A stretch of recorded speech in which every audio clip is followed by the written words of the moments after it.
Had a great postseason game last week, and one that we got off to a good start in. Didn't defend very well in the second quarter. Played a little bit better in the third quarter, and then made a strong push down the stretch to get within one before the game was decided with free throws the last minute and a half.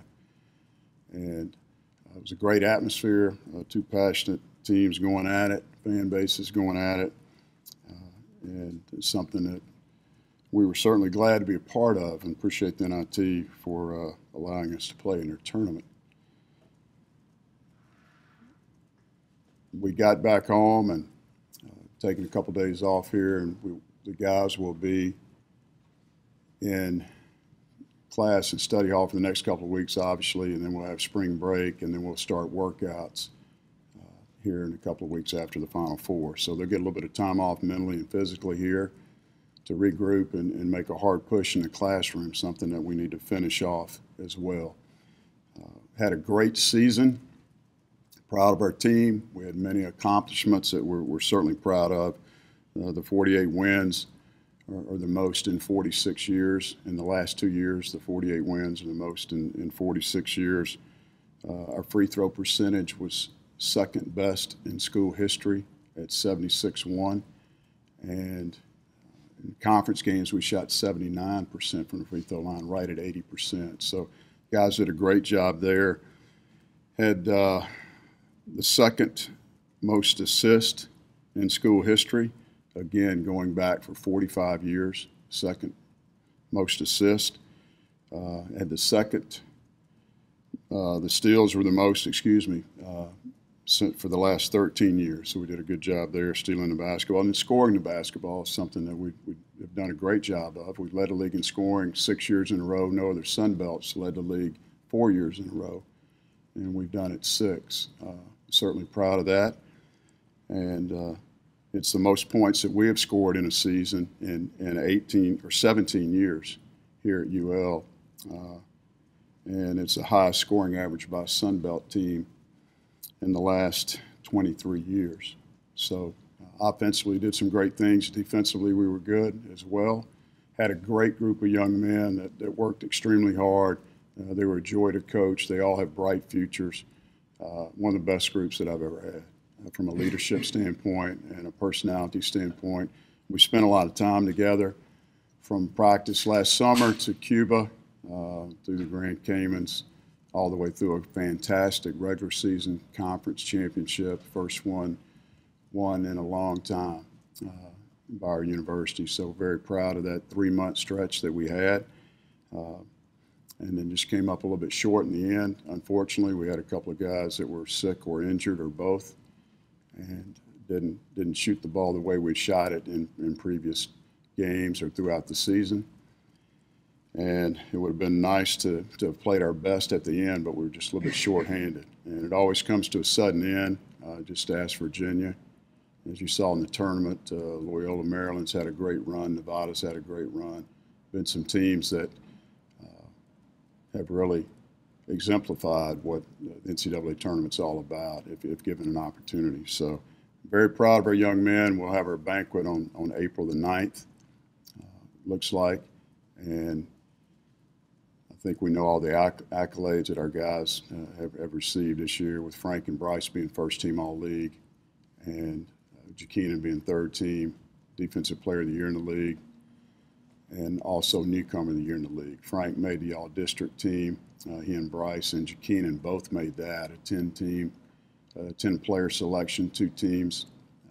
And we dominated all the Sun Belt Conference statistics. If you look at the 18-game conference schedule, we were first or second in almost every category. So fantastic year for our group and for a lot of individual players.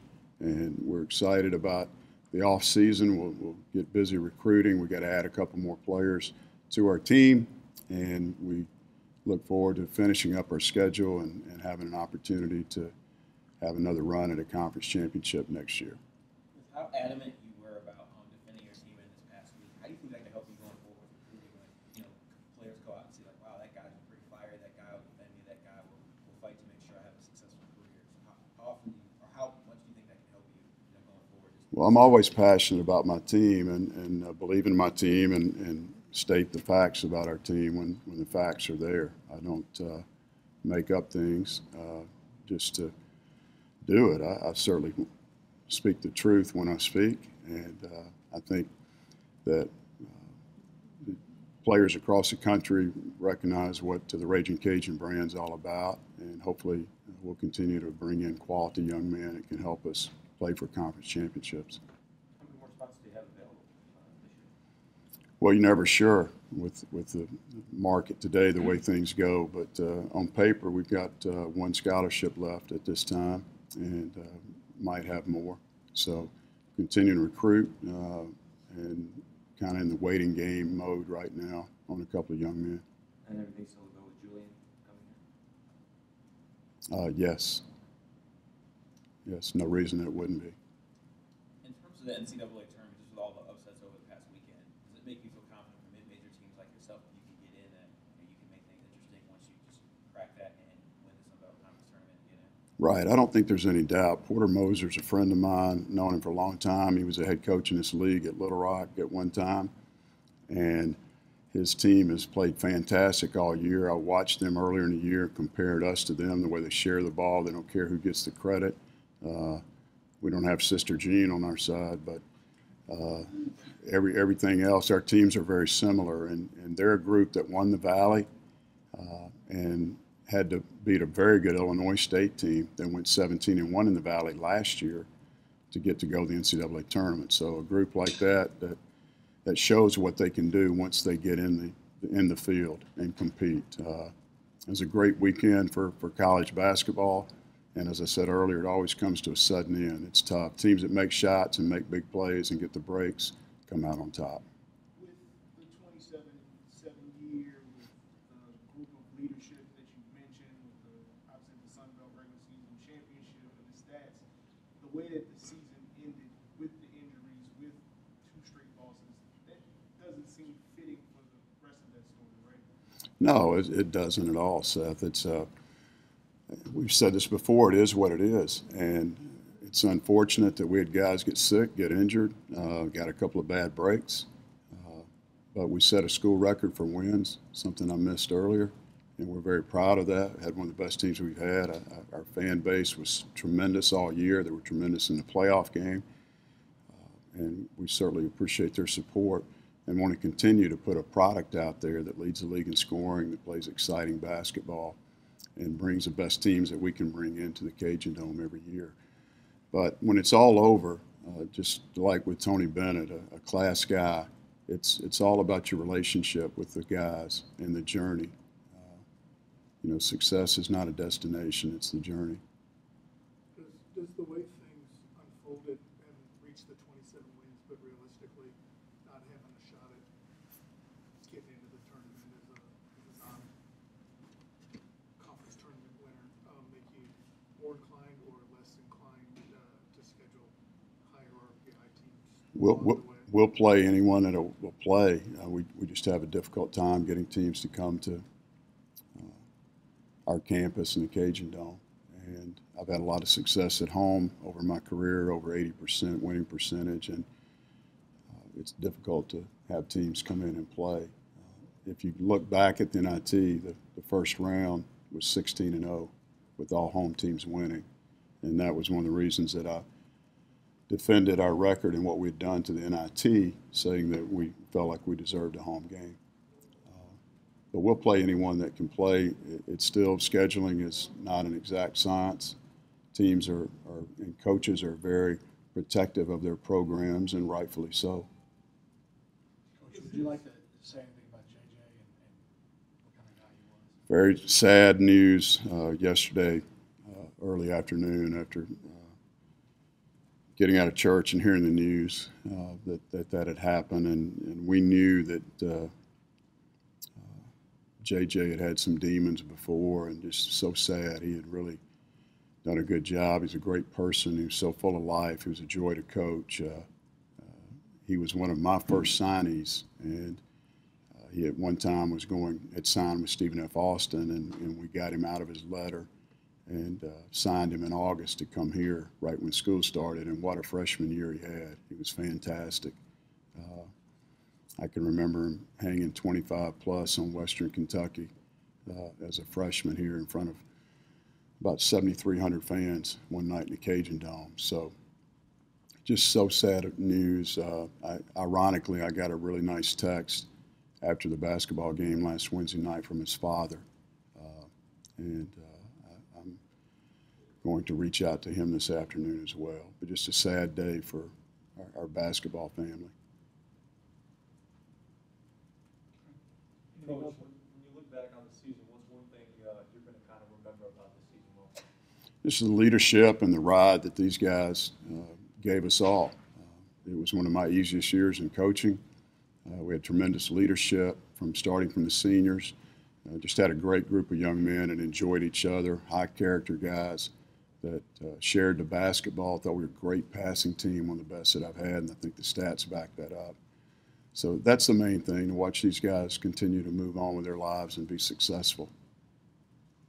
One of the main goals next year is to maybe get Marcus Stroman shooting a little more? Certainly need him to rebound. He had 13 rebounds in the game the other day. It's fantastic. Almost got a triple-double. But he was very competitive. I thought he really fought the other night, did a good job. And he'll continue to work on his perimeter shot. He can shoot the basketball. He just doesn't a lot. So got played a little bit differently at the end of the year, but I certainly sleep well at night knowing who's got the keys to the bus at that position. Kind of piggybacking off of what Tim asked you about scheduling, I know you mentioned that a lot of teams will come here. Are you opposed to going to places like you've obviously gone to Clemson, you've done the out-of-conference tournaments? Are you opposed to maybe going to some teams and not having that return trip, or is it not really in your benefit to go somewhere and not have a return trip, a home and home? We'll play anywhere. We certainly would love to play on the road. It's hard to schedule teams to play. Ole Miss didn't want to play, but that was part of the football agreement. So we kind of got that one in. Clemson didn't want to play, but they did at the end. They had a pretty good day yesterday, huh? Got a nice team, and they lost their best player right before our game or right after our game that we played. Devontae Grantham, who's a 1,000-point scorer. But they've played well. But we try to play anyone that'll play us, Seth. It's getting even harder with college basketball, the scheduling. If you notice the Big Ten, the teams are going to 20 conference games. So they're trying to help get more teams in the tournament from an RPI standpoint. So that's 2 or 4 less games that you have the opportunity to schedule. And we're still trying to finalize our non-conference MTE next year. We're working hard. We've got a couple of options there. We're trying to get the best one, but in one of those tournaments, we certainly will play a couple of high major schools on the road. We also won 10 road games this past year. It's the second year in a row that we've had a winning road record, which is a long-standing record for our school, probably about 20 years. And then my final question, with all of the rule changes that were with the NIT, from a deeper three-point line, wider lanes, the quarter system, what changes or effects did you notice that had on your team? Did you like the changes or did you dislike them? I'm not for most of them. I don't like the quarters. I didn't like it. I don't like the free throws. We didn't get to the line much early in the game the other night. And that can swing on you pretty quick. The three-point line, I think, is great. I do like that. I think our line's too close. The widening of the lane really wasn't a factor. But it was a little bit different playing with the quarters and the timeouts and in the foul situation.